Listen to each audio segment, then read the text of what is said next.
warned you about. That's right. It's the Dr. Tommy Show. Thank you for joining us today. It's the end of the week. It's the week after Memorial Day weekend, and it's a great day to be in the free state of Florida, although part of being in the free state of Florida means you're also in Biden's America, which is currently sucking more and more each day. Hope you all had a good weekend. We had a good weekend. We had one of those parties that back a year ago would have been considered highly irregular, meaning that we had people over without masks. We did not check any vaccination cards. We did not even ask people at all about vaccines, actually. And there was a bunch of people there. I mean, it was shoulder to shoulder in the pool, and it was really a scary situation if it had been a year ago when Dr. Fauci was telling us that we were going to all die from COVID if we went to go see your grandmother or not. But now, thankfully, because of the leadership of people like Dr. Fauci, we don't have to worry about it anymore as much. So, although you probably should still be worried about it. Actually, you probably will need to be more worried about it come 2022 midterm elections. Then you will have to worry more and more about COVID again, and probably vote for home. You know, part of Biden's America is living in this increasingly expensive place where you have to pay nearly $100 every time you fill up, if you fill up with the cheap stuff. More than $100 for sure if you fill up with anything greater than 87 octane. And this is something that's unsustainable, and the reason that it is here is probably because of malfeasance on the part of multiple people in the elections community, mostly in the blue states that were the toss-up states. You know, we just watched that movie last night, 2000 Mules documentary, and it was Dinesh D'Souza's documentary about how they were using mules to traffic votes, basically, to these drop boxes. And I challenge anyone who is not believing that there was ballot trafficking taking place to watch that movie and then tell me what you think.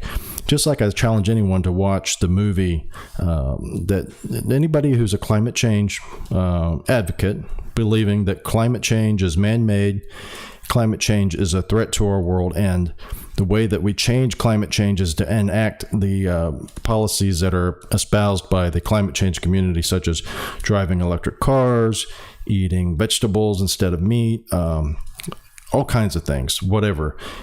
Watch the movie Planet of the Humans, which is by Michael Moore, of all people. And we've got something else here in the stack later about Michael Moore that I want to talk about. But anyway, watch that and then tell me if you still believe as fervently as you did before about the green movement and climate change, and tell me if you think it's all on the up and up. Because I think if you are honest with yourself, you'll say after watching that documentary that you do not think it is necessarily on the up and up. You may still believe in climate change. You may still think that we're going to die and burn up if we don't enact these policies, but you're going to also say, I think some of the people who purport to be climate change advocates for the sake of climate change, for the sake of our population, our families and our children, you're going to say, well, it turns out those people are shysters, and a lot of those people are just in it for the money. And I think if you watch that, open up your eyes. 2000 Mules we watched last night, same thing. If you think that the 2020 election was completely, as they said in the mantra, there's an opening mantra of all these elected officials, Democrat and Republican, but they use the same verbiage over and over again that was told to them apparently, or they just copy each other like parrots. But they said it's the safest election ever, safest, most secure election ever, safest, most secure, over and over and over. They tell us it's the safest and most secure. They do not give us any evidence why it was the safest and most secure. They just say it. And as a famous Nazi propagandist once said, if you repeat the same lie over and over and over again, pretty soon it becomes a truth. And so the 2000 Mules documentary is, they say it's the safest election ever, over and over again. But they go on to show how coordinated and organized, as one of the people in the documentary says, this is organized crime, how this was something that was probably most likely true, that was stolen from Donald Trump, which gave us Biden's America. So I encourage you to watch that 2000 Mules. There's a lot of things. Basically what they say is that they have these people who they use cell phone data for, and they track them using pings to cell phone towers, and they can use this data and they can track people based on the data where they went. And they use these criteria saying that if these people went to 10 drop boxes or more in a period of time, and then also at the same time we're going to community nonprofits and going then to these drop boxes, then they called that person a mule. And then their theory was that based on the cell phone data, that the nonprofits were securing ballots from whoever, people, non-people, fake ballots, real ballots, who knows, people in nursing homes. And then they were getting these ballots for these mules to come there and pick up and then go take to the drop boxes and do this over and over and over again. So they use this very high standard of 10 drop boxes. And also they had to go to the community centers in the meantime. And if you look at the fact checkers out there, PolitiFact or New York Times, whoever, Newsweek, they'll say, well, this data is not reliable. And then they also have video then. They say they have video of these people, because this is information that you can get, FOIA type stuff. And they have videos of people at these drop boxes, because all the drop boxes were supposed to have video cameras, but not all of them did. And in the ones that did have video cameras, this group, True the Vote, secured that video. And it was, by their words, very hard to get. But anyway, they got 4 million minutes of video. And some of these, they show these people walking up to these ballots boxes, putting ballot boxes in there, and then taking off their gloves, plastic gloves, and throwing them away. So I read before I saw the video, I heard about this. So I read one of the fact checkers, because it's fun to read what the fact checkers have to say, because they're always left wing. In fact, there's no such thing as a right wing fact checker, except Gateway Pundit kind of has a fact check thing that they use as almost satire for what fact checking is. But anyway, all fact checkers that you are aware of that are employed by Facebook or whoever, who are seen as, just arbiters of truth, they're completely ambivalent about political parties, blah, blah, blah. They're all left wing, I guarantee you.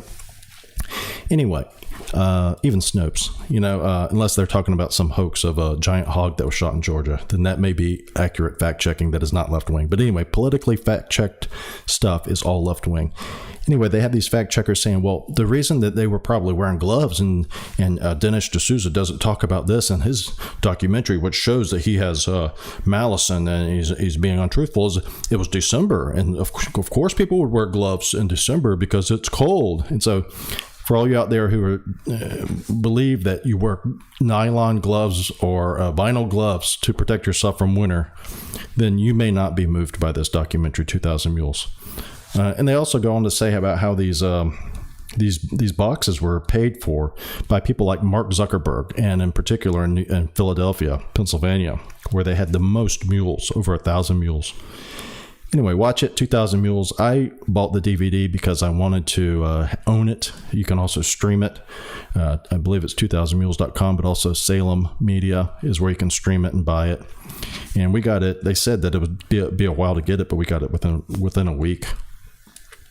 Anyway, that's part of Biden's America, is living with these extremely high gas prices and extremely high food prices. And one of the things that was concerning to me recently is that, we had a couple issues with our homestead. We have a well. For you people in New York City, a well is something where you go out and there's a pump and water is drawn from the ground and then put into a tank and then sent into your home. And that's how you get your water. So that's how we live out here in some parts of the Free State. And so it doesn't just come from from the concrete and you don't know where it came from. Anyway, that's what a well is. Anyway, so we had a well that went on the fritz, and we had a water softener that went on the fritz at the same time. It's kind of one of those joys of home ownership. Anyway, two of the people that we contacted to do the service on these things were not able to do it in a timely fashion because they didn't have any help. And they had people text call in, or that just didn't have the help in general. And I'm thinking this is something that, back to Biden's America, the high cost of living in Tampa and the high cost of living anywhere with gas prices and food prices, but particularly housing in Tampa, is driving these workers who are not making enough money basically to survive in Tampa out of here, I think. And this was actually one of the ideas from one of our patients who was a concrete contractor. And he says that they're having trouble getting guys to work on concrete because no one can afford to live in Tampa. This is another side effect of Biden's America. And, it's not just, me and other people that are saying this. That there's Elon Musk here, is from the Gateway Pundit, says he has a bad feeling about the economy, cuts Tesla workforce. They said Elon Musk cut the Tesla workforce by 10%. It could mean 10,000 layoffs, a real hit to already suffering job market. So they have 100,000 people and they're cutting 10% of their employees. And this is Tesla. So Tesla is the darling, or used to be the darling of the kind of establishment, because they were green, right? They're green. They plug in electric cars, drive around electric cars, save the earth. Electricity comes from windmills and solar power only. No fossil fuels are used in the conduction of electricity that goes into the Tesla car that then you just drive around. Obviously, that's not true, but that was that's what they sell it as. Anyway, so Elon Musk is is as much as anybody someone who is with the establishment, and even he is saying, look, I have a bad feeling about this. He quoted a super bad feeling. And he's not the only one. The Jamie Dimon, who was with JP Morgan Chase, also says, he said there's a coming financial hurricane, I believe he called it, economic hurricane. And so all these things are the things that Joe Biden's America has brought us. And what can we do to get out of this? I don't know, to tell you the truth. It's getting to the point where you think that, I don't know. I don't know what to do. What's to do? They say you should vote, which if you watch 2,000 Mules, you may vote and it may not even matter. But here's part of the problem. So this is Nancy Pelosi's House of Representatives. Nancy Pelosi's husband recently was drunk driving and crashed his car. So he must have got into Nancy's stash and then went driving around. But anyway, it says, this is from The Hill. Peloton booze delivery perks for House staff draw ire from the GOP. New perks and services in the works for the House staff, particularly Peloton app memberships and direct-to-office alcohol delivery, are getting pushback from Republicans. A sign noticed by Republicans outside the Food Service Administration in the Rayburn House office building advertised, quote, six-pack and more, with, quote, drinks on demand at drinks.house.gov, which I went to and it doesn't work. So it's probably one of these things where you have to be inside their intranet to make that work. And it says the ordering website has drinks that are beer, wine, liquor, juice, soda, and more that can be for pickup or delivery to your office. So this is estimated to cost the Peloton membership and the alcohol delivery. Get this up and running is about $100,000 a year, depending on how many people sign up. That's the seriousness of which we have. People who are in power are taking this Biden's America falling off the edge of the earth catastrophe. How seriously they're taking it. They're getting booze delivered. Here we go. This is interesting. This is from last week. This is sfgate.com. It says California Governor Gavin Newsom tests positive for COVID-19. Will get Paxlovid prescription.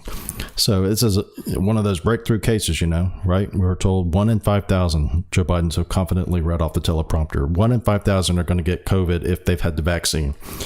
Turns out everyone who gets the vaccine generally nowadays is someone or generally everyone that you read about who is getting COVID has had the vaccine. So there's really no difference between people who have had the vaccine and people who have not had the vaccine getting COVID. There may be a difference in how you do, and it may make you feel better, and it may actually help you. But as far as getting COVID, the lie that they told us was that if you get the vaccine, you're not going to have to worry about it, which is clearly a lie, and was a lie, and I believed it was a lie back then. But it says he tested positive for COVID-19 just 10 days after receiving a second booster vaccine. Now, isn't that interesting?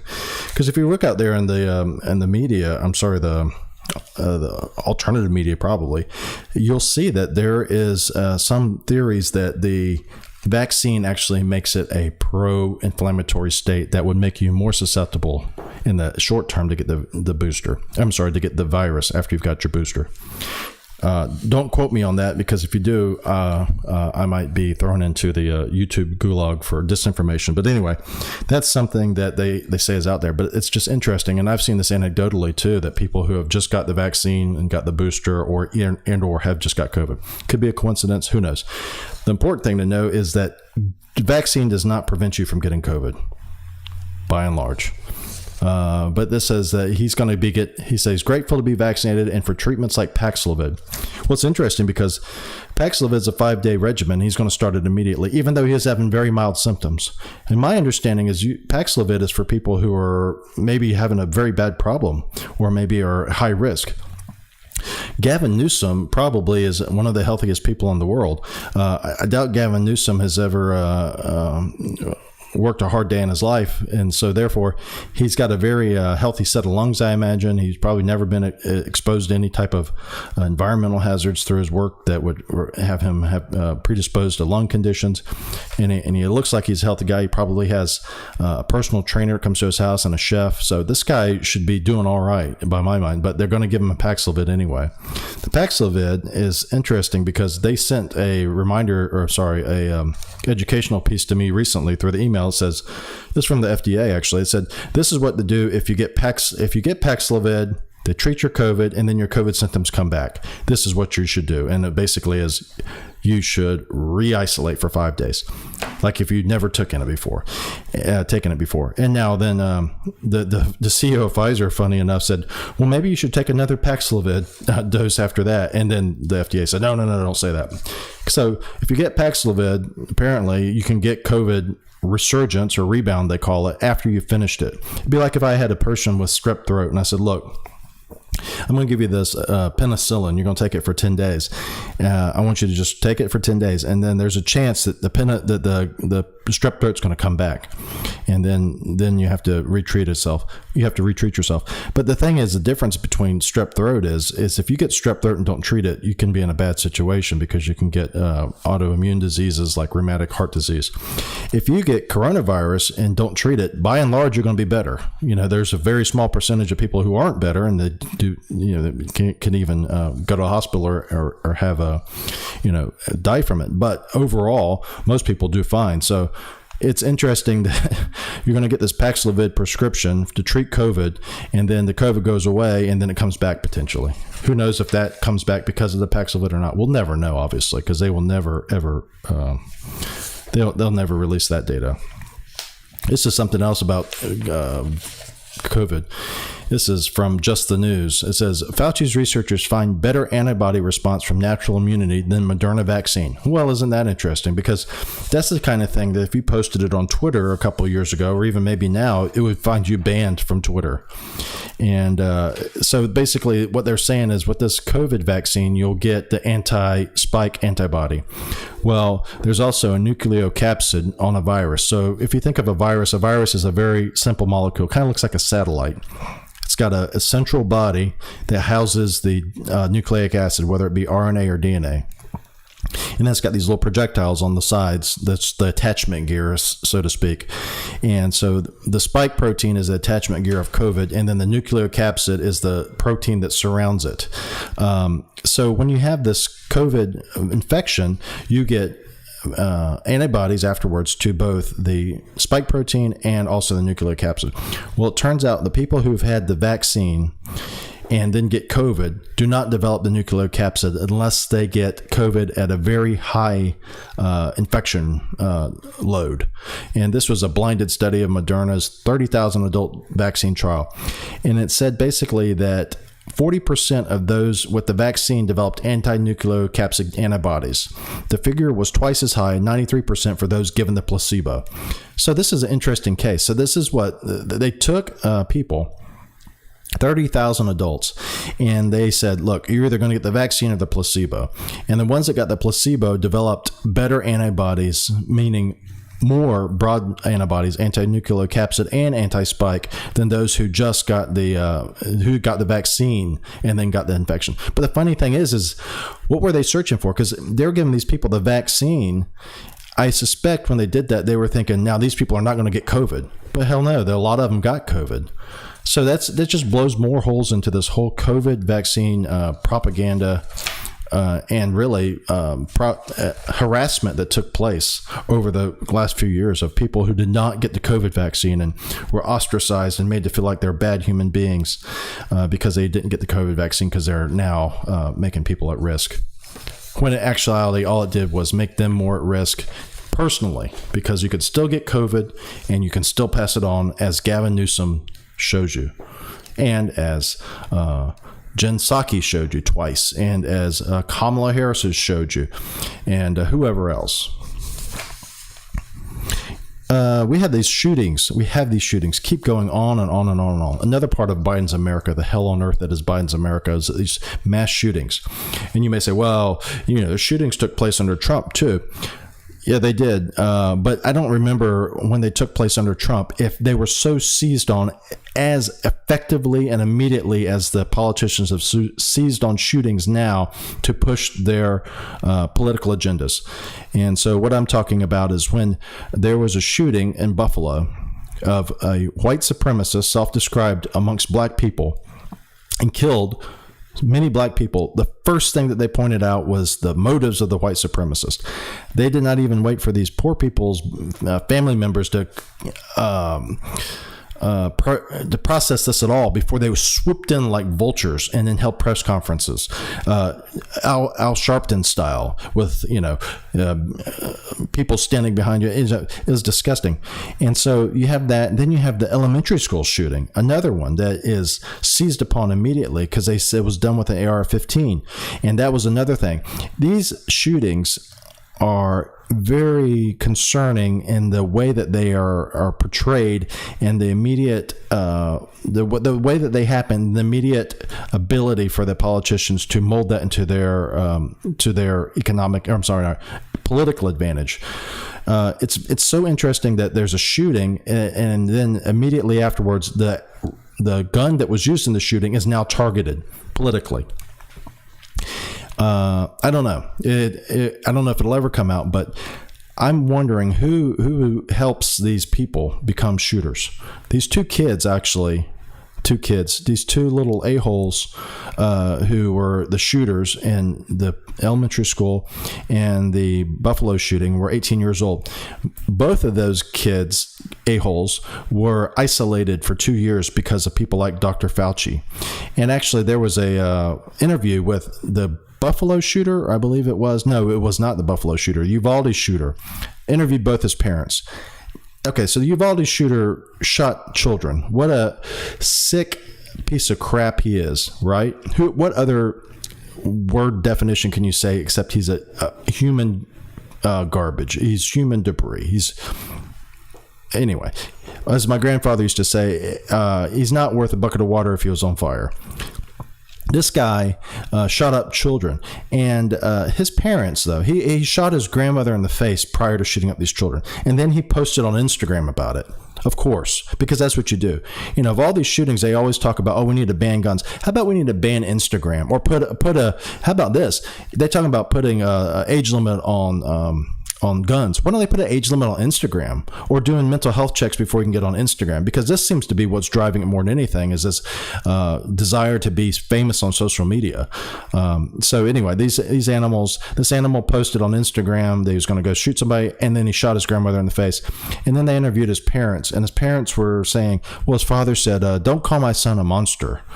He's not a monster. And anyway, I'm partially to blame for this because I haven't seen my son for 2 years very much because I was scared of COVID. This is the insanity of people like Fauci and the government in general, which has made people who are vulnerable to this, not everyone, but people who are mentally vulnerable to this type of indoctrination, scared out of their wits to the point where they didn't see their child, and potentially contributed to this piece of crap shooting up people. And then they interviewed his mother, and his mother said something about I don't know. I don't want people to be mad at him and forgive me. I just know he had his reasons. So I'm thinking, this kid has two parents which are clearly not brain surgeons, and then he's been isolated for 2 years, been on Instagram probably, been doing online gaming probably, and then the big thing is that he had this guy who was grooming him, so to speak. He was his mentor online that they found, and he was encouraging him to do this and take the next step in life. Here's a question: where did this guy get the guns? He doesn't have a job as far as we know. His family's not wealthy as far as we know. Where did this guy get the guns?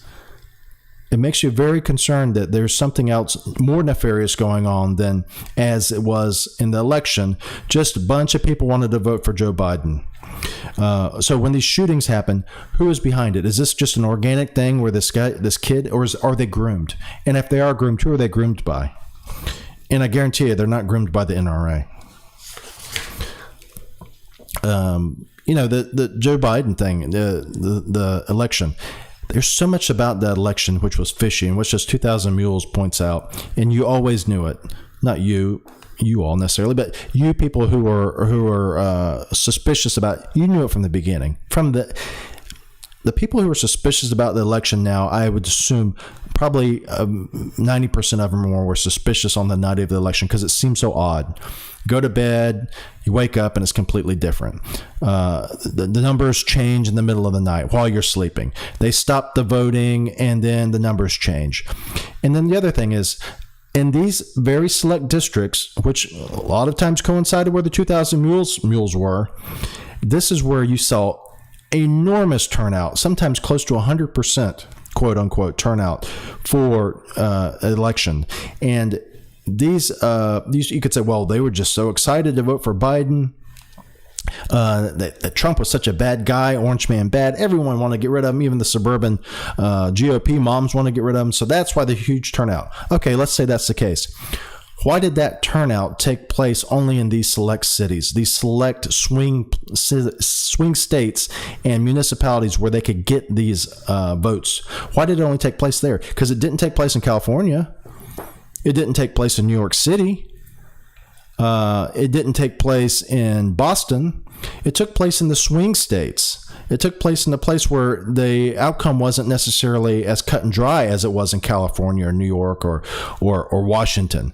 And so you have to ask yourself, so if you look back at, and this was brought up a long time ago with Joe Cortez brought this up, who was Steve Cortez, worked with Trump. Anyway, he said, look at the election. There were a massive turnout in these swing states over and above what Obama got. Okay, Obama, by and large, was the most popular president in recent history amongst the Democrats. Let's put it that way. And Joe Biden somehow, dithering, stumbling, spittering, sputtering, not able to read a teleprompter, not able to leave his basement for periods longer than a few days to go do these pre-screened interviews with canned questions from journalists and these you stand in a circle rallies. Joe Biden, who has tried and failed every other time, he's failed miserably every time he's been tried to run for president before. This guy was the one who was just going to make the numbers go through the roof for himself, so much more than for for Obama. Yet in these other districts, like I said, New York and California, all these, that didn't happen. Why is that? You have to ask yourself that. And so the same thing is, you have to ask yourself, why is it that these kids are shooting, or these a-holes are shooting up these schools? It reminds me of the Las Vegas shooter. Remember him? There was a Las Vegas shooter. He shot up a bunch of people. No one knows how he got all the arms up there. It was like there was a lot of guns up there, and he supposedly did this all by himself, and no one saw him carry him in. No one saw anybody coming and going, and that was it. It was gone and vanished, and no one's asked any real probing questions afterwards. That's a similar thing. What happened? What really happened with this? What's really happening with these shootings? Are they just these organic things? And are they something where if we just pass gun reform, and then if we listen to Joe Biden, then it'll all be solved? If we just ban now, we got to ban bump stocks. We got to ban ghost guns, whatever the hell that is. We have to raise the limit of our age limit for buying guns, and then we have to do something else. Who knows? Sell the basket of things they've always done. Assault rifle ban, whatever assault rifle is. I tell you what, assault weapon ban. If you ban assault weapons, quote unquote, and you ban AR-15s, let's say, and someone shoots you with a .38 special right in the head, are you happy that the assault weapons were banned and now you know that .38 special is not going to kill you? It doesn't matter what the hell they're called. Assault weapon is anything. I can make an assault weapon out of a broomstick. But this is just a way. And this, which brings me to this point about one of the other things I want to cover is back to Michael Moore, who did the Planet of the Humans. Michael Moore is, to me, kind of a gross person. His ideas are, he comes across to me as gross. I will say this, though. I do respect him. Not for the fact that, only for the fact that Planet of the Humans, because that's one of the big facts, but for this too. This is another thing. This is from The Blaze. Far left Michael Moore declares, quote, "It's time to repeal the Second Amendment. But gun rights supporters fire back in defiance. Come and take it." All right. So why would I like Michael Moore? Because he said, let's repeal the Second Amendment. This is why I like it. This is why I like him, or I respect him. Let's put it this way. Because he is intellectually honest. Joe Biden, if he was intellectually honest and actually believed what he read off the teleprompter, would say, it's time to repeal the Second Amendment. Nancy Pelosi, if she was not drunk and believed what she was saying, would say, it's time to repeal the Second Amendment. And Mitch McConnell, if you could understand what he was saying when he was speaking about going to meet the people halfway and pass sensible gun control, if he was serious about what he wanted to do, he'd say it's time to repeal the Second Amendment. But none of them say this, but Michael Moore says it. So he says, who will, this was on MSNBC, who will say on this network or any other network in the next few days, it's time to repeal the Second Amendment? And Moore, someone said, he mimicked somebody, said, you can't say that. And then Moore says, well, why not? He goes, I truly believe if Jefferson and Washington and Madison, if they all knew that the bullet would be invented some 50 years after our revolution, I don't know if they would have written the Second Amendment that way. They didn't even know what a bullet was. It didn't exist until the 1830s. If they had any idea that there would be this kind of carnage, you have to believe that founders of our country wouldn't support it. That is the crux of the matter that we need to discuss. Is this the cause of all of this carnage, the bullets, the guns, or is it the cause of the rot of our society? And you all know what I think, but this is what the people who on the left are not intellectually honest enough to admit, is this is what their end goal is, to repeal the Second Amendment. Because if you repeal the Second Amendment, then you are quickly on your way to establishing full control over the citizens without any pushback at all, much like they did in Australia, where they lock people in their houses, like they do in China, like they do in New York City. You are at the you are at the mercy of the government if they ban the Second Amendment and you don't have any way to protect yourself. This is the thing that we need to discuss. Should we ban the Second Amendment? And I'm glad that he said that, because I think the more people discuss this, the more they will see that the Second Amendment is not, the Second Amendment and gun ownership is not the cause of why we are having these shootings. It is because of general societal rot. It is because of it's not the ease of access to guns. It is the ease of access to becoming a deranged lunatic on your own, because we have a society now which openly declares religious organizations to be non-accepting. They're religious people are bigoted. We've taken all of the morals that we used to be related to Judeo-Christian beliefs out of the school system and replaced them with quasi-humanistic goals of equality and everything else that is not done anything to promote a nuclear family. If you look at these kids, like I said, the family of this kid that was this a-hole that shot up the students, the little babies in Uvalde, you see his parents are just completely whacked. And this father was saying that he was too scared to go see his son, and then he wished the son would have come and shot him up instead. I mean, this is what is causing gun violence, is societal rot. Absence of fathers, big government coming in and taking the place of fathers. That's a big thing. And if you look in the neighborhoods, look at these neighborhoods. These people, you're talking about being at the mercy of the government. Look at the inner cities. Look at the inner cities where you can't own a handgun.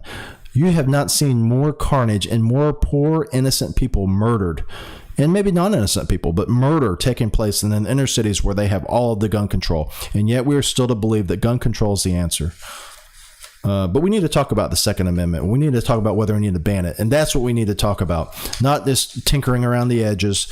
Let's talk about that, because then we'll actually get people to admit. Every now and then you'll get them to talk long enough, they'll admit to what their actual goal is. With a person like Joe Biden, his frontal lobe is so shot, he admits it all the time, reading the quiet part out loud, because he's, like I said, his frontal lobe is shot. But the others know enough to keep it hidden. But Joe Biden maybe, if he talks long enough, maybe say he needs to repeal the Second Amendment. But I think it's back to this thing. The more we talk about it, it's similar to the Roe versus Wade. When that came out, people were saying, well, this is going to be a blow to conservatives because, now this is out in the open and there's going to be so much pushback. But actually, the more you talk about it, something controversial like that, which has not been addressed except on the very superficial emotional level, potentially beforehand by politicians, especially if you take it down to the core concepts and you get some people who are honest with themselves and really want to have a discussion about, they'll talk about things like that. So they'll talk about is a human alive when they're in the body or not, and then they'll talk about things as, if we ban guns, is it really going to solve the problem with mass shootings? Is it going to solve the problem with violent crime? But so if we talk more about banning the Second Amendment, just like if we talk more about abortion, you'll see, if you are on the right, you will see that will benefit you, I think. I remember reading this thing before as a Barbara Bush. Barbara Bush, the mother of George W. Bush, the wife of George H.W. Bush. I remember reading before in her memoir, she was writing about abortion because she was kind of torn about it, as a lot of people are.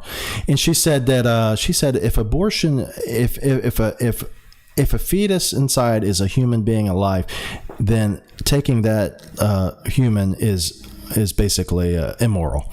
But if that person is not alive, then it's okay because it wasn't alive. And I'm thinking, this is the reason that we need to have more talk about abortion, because I can honestly tell you guys, it did not take an embryology class for me to understand that when is a human alive or not. But I can tell you, if that's the kind of question it comes down to, it would take a 5-minute explainer video from PragerU to help you understand that. Then you can make the decision whether or not it's okay to terminate a pregnancy. But if your question is when does life start, it's very easy to understand, very easy to avail yourself to the knowledge, and then you make the decision yourself.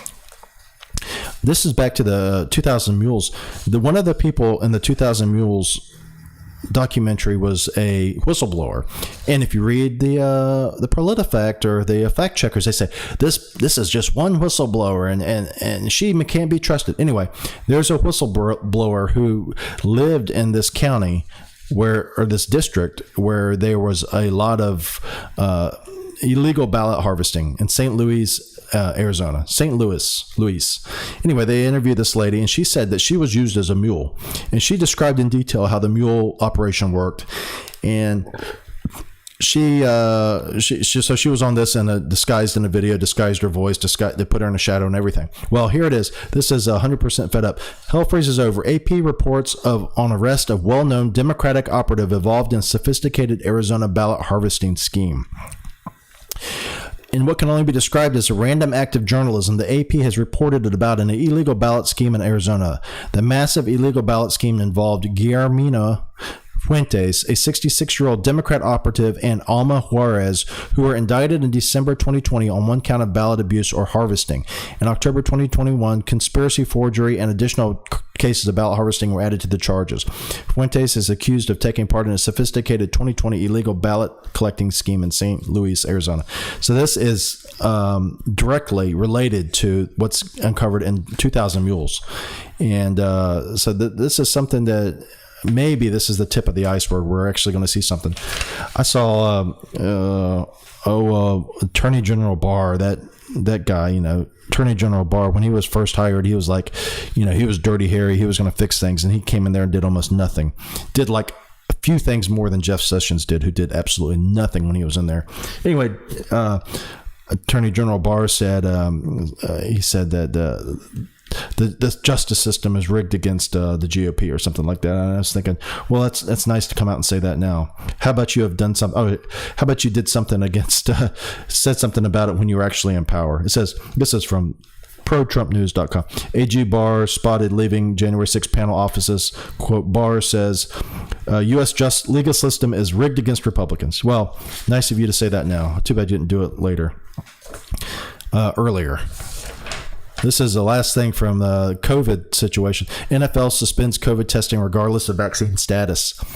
The NFL announced, this is from Breitbart, but the NFL announced on Thursday they would no longer test players for the virus regardless of their vaccination status. Decision handed down by the NFL's Management Council was reported by NFL Media's Tom Pellicer. So this is funny because they're not going to be screening these guys anymore because they know as much as we know. They're going to still test them if they're sick, but if you have a vaccine or you don't have a vaccine, the chances of you having COVID, you would never be able to bet any amount of money and make money off that bet because it doesn't matter. Ask everybody, like I said, from Gavin Newsom on down to Kamala Harris and all the way down the line. All these vaccinated people, triple, double boosted to get COVID. And then finally the NFL stepped up and said, we're not going to test them anymore. COVID testing should still occur when clinically indicated at the direction of the club physician. It says they will not be tested regardless of their vaccination status. But there's still people out there who are not able to work because they're not vaccinated, or who are forced to do weird things like wear a mask while they're indoors all the time. Yet the people who are vaccinated who sit right across from them don't have to wear a mask. Yet the person who's vaccinated and right across from them with no mask has almost exactly the same amount of ability, if not more, to get COVID. I don't know. It's something where you're going to have to stay vigilant and ask questions and always question authorities. Thank God it says here that Dr. Fauci is stepping down in 2024. I say that. And then the next headline, this is from Pro-Trump News. White House, COVID vax for children under age 5 may start by June 21st. Honestly, can't tell you guys what to do from a medical standpoint, but read on your own, for God's sakes. If you're going to vaccinate your child, read what the seriousness of this vaccine is. What is the risk? Ask your doctor, what is the risk of my child developing a complication? What are some of the complications they can get? And ask them specifically, well, if my child gets myocarditis, what will that look like from this shot? And make them answer you before you give your child a COVID vaccine, for God's sakes. And I can tell you, you would have to put me in prison before I would do that to my children. And I still wouldn't do it. All right. Well, that's it for today. I wish you all a happy weekend. And then if you want to go to drtommy.com, check us out on drtommy.com/podcast. And if you are a patriot in the Tampa Bay area and you want to learn more about concierge medicine, come in and see us and we will be glad to see you. So until next time, bye-bye.